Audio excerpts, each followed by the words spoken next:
Welcome back to Griffonomics, where we conduct financial investigations to define the risk before we look at the reward. Today, we're unmasking the Great Healthcare Plan, a fundamental attempt to bankrupt the insurance company's subsidy model. And rewrite the entire rules of the American medical economy. Yeah, absolutely. And we should be clear, this isn't just some, theoretical exercise anymore. No, not at all. This is live ammunition. The pieces are already moving. They are. We really have to set the scene because the context here is, well, it's financial life or death for a lot of households. It's January 2026. The holidays are over. The credit card bills are rolling in. And for millions of Americans, that financial hangover is just brutal. And there's a specific reason why. It's because those enhanced Affordable Care Act tax credits, the subsidies that kept premiums, artificially low for years, they expired December 31st, 2025. They're gone. Gone. We just watched open enrollment close in, what could you even call it? Total administrative chaos. It was a mess. Premiums have spiked. We're hearing stories of them doubling, even tripling for some families. People are looking at their January invoices in just shock. It's a moment of maximum pain for the consumer. And right into that perfect storm, President Trump unveils this new framework. He's calling it very on brand, the Great Healthcare Plan. It's a bold title for sure, but we need to look past the marketing. What we're digging into today is a massive philosophical pivot. That's the right word, a pivot. We're moving from that old ACA model, which, let's be honest, essentially pays insurance corporations to keep premiums low, to what the administration is calling a consumerism model. Consumerism. That is the operative word. The whole thesis is about moving the leverage. How so? Instead of the government subsidizing insurers to, play nice, the goal is to empower patients directly, to make them savvy shoppers. And the mechanism is aggressive. It's about taking the billions that used to go to insurers And routing it directly to the consumer. Direct payments. which, okay, it sounds great on a bumper sticker. Here's your cash. Go buy health care. Right. But the conflict we need to investigate today is, does this actually create competition and lower costs?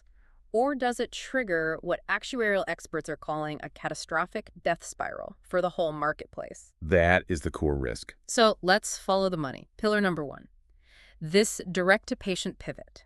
How does the cash actually move in this system? So the proposal is to stop sending what the White House calls these billions in extra taxpayer-funded subsidy payments to the insurance companies. The intermediaries. Exactly. They see them as these bloated middlemen just absorbing government cash. Instead, that funding goes directly to eligible Americans. And when you say directly, are we talking about funds going into a health savings account, an HSA, or are we talking literal checks in the mail? Because that's a very different dynamic. The administration's been a little opaque on the exact plumbing there. It could be refundable tax credit. It could be a direct voucher system.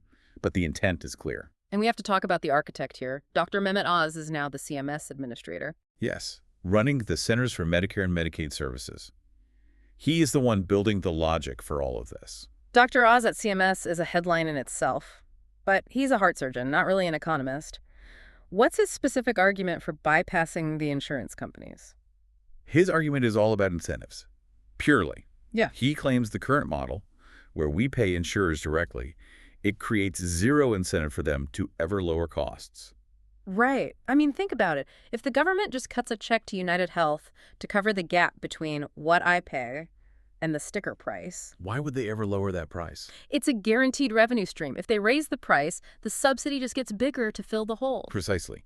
Dr. Oz uses what he calls the gift card logic. He says if you give the patient a gift card, or, the cash equivalent, suddenly the insurer isn't looking to the government for its profit. It's looking at you. They have to compete for my money. They have to woo the customer.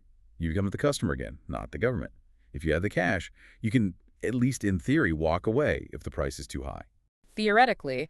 But okay, there's a twist here with the ACA that I found really fascinating. Because usually the Griffonomics take on Republican healthcare plans is pretty simple. It's Cut. exactly. But this plan explicitly talks about cost-sharing reductions, or CSRs, and this is where the financial engineering gets a little weird. This is where it gets really interesting and honestly a bit surprising given the history. You might remember, in Trump's first term, he actually cut these exact payments. He did. So wait, hold on. He's restoring a program he famously killed. Yeah. Why? It's a bit of 4D chess, maybe. Yeah. Or maybe it's just correcting a market distortion that they caused the first time around. When the CSRs were cut, insurers panicked, and they compensated by doing something called silver loading. Define silver loading for us. It sounds like a mining term. It does, doesn't it? Yeah. So under the ACA, the 5-year subsidy is pegged to the price of the benchmark silver plan. When Trump cut the direct payments to insurers, they just jacked up the premiums on those silver plans to cover their losses. But, and here's the irony, because the premiums went up, the government subsidies automatically went up to match them. So by trying to cut costs, the government actually ended up paying more in subsidies because the benchmark price just skyrocketed. Precisely. It backfired financially.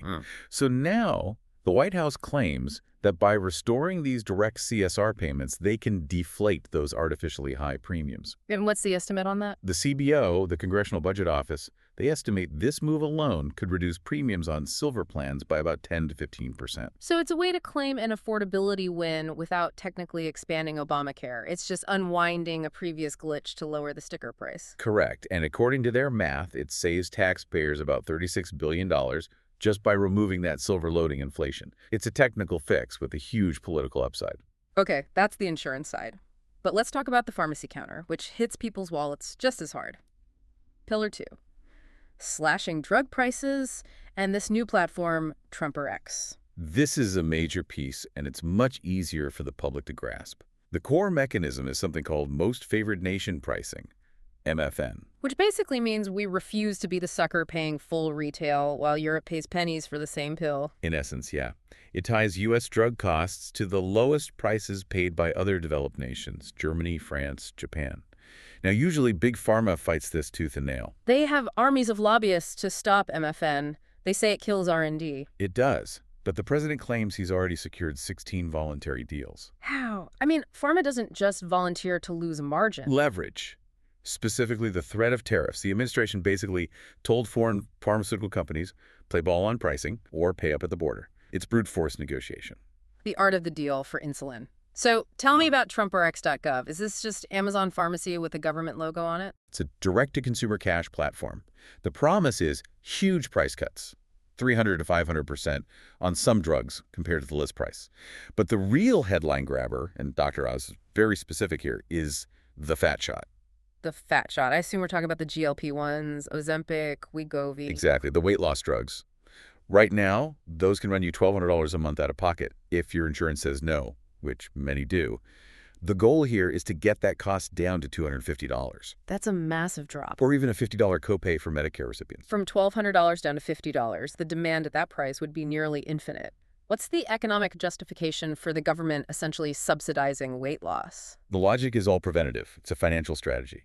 And this is where Dr. Oz's surgical background comes in. He argues that obesity is the root cause of the most expensive conditions in our system. Stroke, heart disease, diabetes. Dialysis, you name it. His argument is, you spend a little now on the fat shot to save an absolute fortune in catastrophic care down the road. It's an ROI play. Invest in the drug now, save on the open heart surgery later. Right. But we do have to add a counterpoint. Experts point out that these cash prices might look great next to an inflated list price, but they aren't always a deal. How so? Many people who are already insured or on Medicaid, they already pay less than that through their regular copays. And for many drugs on the platform, cheap generics already exist. So check your copay before you click buy. Definitely. But for someone uninsured or underinsured, it could still be a lifeline. Okay, let's move to Pillar 3. This one's about information warfare, radical transparency. The slogan is, sunlight is the best disinfectant. And this is a direct attack on the black box of insurance billing. The plan calls for a plain English standard. Thank goodness. No more jargon. Insurers would have to publish rate and coverage comparisons that a normal person, not a lawyer, can actually understand. I love that. Trying to read an explanation of benefits is like deciphering ancient Greek. You see a code, a charge, a non-allowed amount, and you just give up and pay the bill. And that giving up is part of their business model. This plan wants to break that. And it goes deeper. It requires something they call operational exposure. What's that? Insurers would have to publicly state the percentage of revenue they take as profit and overhead versus what they actually pay out in claims. So we get to see the margins. How much of my premium is going to marketing and bonuses versus actually buying medicine? And the denials. This is the big one. They'd have to disclose how often they deny care. and how often those denials are overturned when people appeal. Oh, that is spicy. That's literally letting patients watch the scam, as the administration puts it. It is.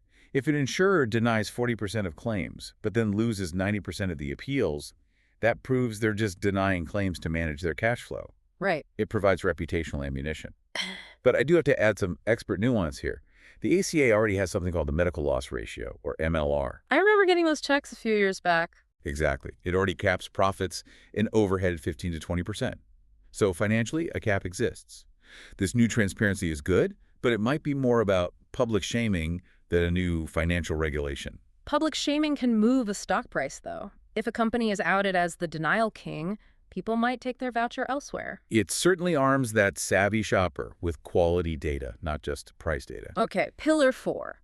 We're leaving the city and heading into the country. A massive investment in rural healthcare. $50 billion. That's the headline number. It works out to about $1 billion per state over 5 years. Now, when I hear $50 billion for rural health, my first thought is this money to pay off medical bills for farmers, a debt bailout? No, and that's a crucial distinction. This is not for paying claims. It is for structural reform. Dr. Oz really emphasizes this is about resizing the infrastructure. It's capital expenditure, upgrading technology, expanding broadband for telemedicine. Connecting those small, struggling rural hospitals to bigger health systems? Exactly. They're trying to modernize the grid, but for healthcare. Yeah. Because right now, rural hospitals are closing at a terrifying rate. And they're using this cash as a carrot to get states to reform medical licensing rules, right? They want doctors to be able to practice across state lines via telehealth. Dr. Oz's main point is stark. Yeah. Right now, your zip code dictates your life expectancy. Yeah. They want to use this cash to close that gap. Which is a noble goal. But now, here's where we have to pivot. We've covered the concept. We have to talk about the risk. We said at the top, define the risk before looking at the reward. Yes. The thesis is consumerism, but the experts are screaming about a death spiral. Explain the mechanics of that risk for us. This is the critical analysis from people like Cynthia Cox at KFF. The death spiral scenario, it works like this. You give everyone cash, young, old, healthy, sick, and you say, go shop. Okay. The healthy people, the 25-year-old marathon runners, they take that cash, they look at the expensive comprehensive ACA plans, and they say, I don't need that. I never go to the doctor. So they buy a cheap, catastrophic plan outside the main marketplace. Right. They optimize for their current low risk. They leave the risk pool. So who is left in the main marketplace buying those comprehensive plans? The sick, the older folks, people with chronic conditions who actually need the coverage. And since they're the only ones left, the average cost per person in that pool just skyrockets. So insurers have to raise premiums again. Which forces the next healthiest group of people to leave. And premiums go up again. Yeah. And again, the market collapses. That's the death spiral. It breaks the fundamental concept of insurance, which is pooling risk between the healthy and the sick. That's terrifying. It basically creates a high-risk containment zone that becomes completely unaffordable. So if that's the risk, how did the market react? Usually you threaten to cut subsidies to insurers, and Wall Street panics. And they did, initially. Stocks for giants like United Healthcare, Oscar Health, they took a dip when the announcement hit. But then something interesting happened. They reversed. They went into the green. So investors aren't buying the doom and gloom. Or do they see a profit angle we're missing? The interpretation is that the market sees this as a bark worse than bite scenario. A negotiating tactic. Exactly. Investors are skeptical that a total subsidy removal will actually happen. Politically, it's just suicide to let the market completely crash. They think these concepts won't survive Congress in this radical form. Which brings us to our final verdict. Is this a real strategy, or is it just a soundbite? Because we have a political crisis happening right now with those expired credits. You have to view it as a strategic counteroffer.